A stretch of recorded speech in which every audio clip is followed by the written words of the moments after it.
So Donald Trump managed to convince enough voters in certain states that he should be president to where he's going to win the electoral vote, lost the popular vote.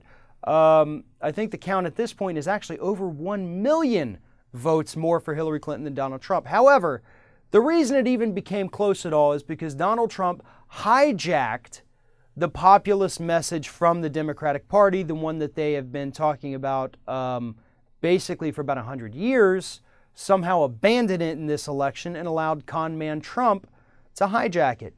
So during the campaign, Trump tells his people, I'm going to take care of you. I'm going to take care of the middle class. I'm going to take care of middle America, the Rust Belt. He swept it in the election.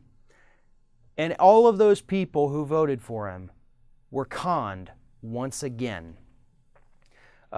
There's now reports that Donald Trump, behind closed doors in the little Club 21 or whatever it's called, told all the wealthy attendees, don't worry, I'm going to get your taxes down. Because that's the only thing Donald Trump cares about. The people in that room. The people in this country who consider themselves or make enough money to be considered part of the top 1%. And even for a guy like Donald Trump, maybe the top 1% is not good enough. Maybe it's just the top 0.5% that he cares about. Maybe the top 0.1%. Either way, these people who thought that Donald Trump was going to be some sort of economic populist were absolutely conned. You know, Donald Trump told them that the economy was rigged and he was going to fix it. Well, he's right, it is rigged. And I guess by fix it, he means make it even more rigged, because that's what he's working on. Rolling back the protections from Dodd-Frank is going to allow Wall Street bankers to continue the same crimes that not only caused the recession, but left millions of Americans without their money that they had been saving their lifetimes to afford.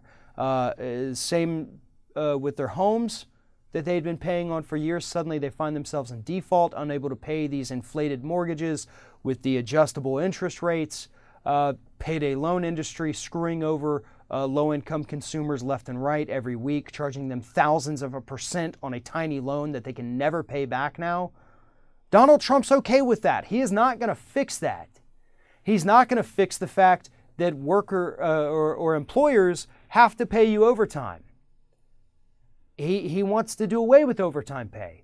He wants to take away the requirements of Obamacare that say that your employer has to give you insurance if you work for a company that's X number of employees. He wants to take that away. Millions of people, you're going to lose your health insurance when Donald Trump comes into office.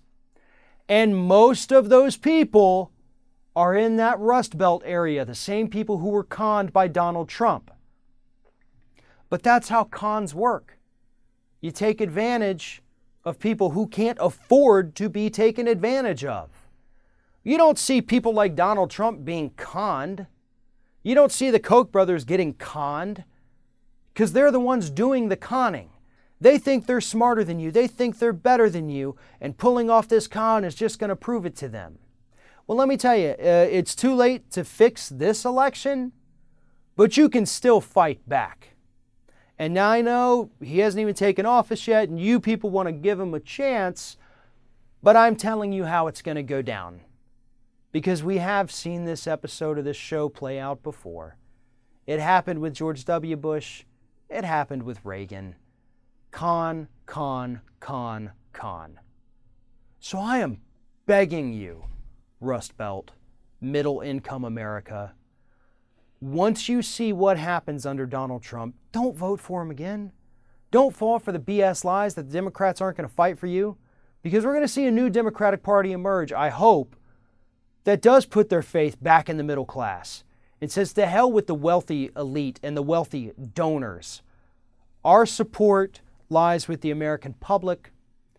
And when they make that message clear, and when Donald Trump proves to you that he wants to rig the economy further for the top 1%, I would personally like to welcome you all back to the Democratic Party so that we can get this idiot out of office by the end of 2020.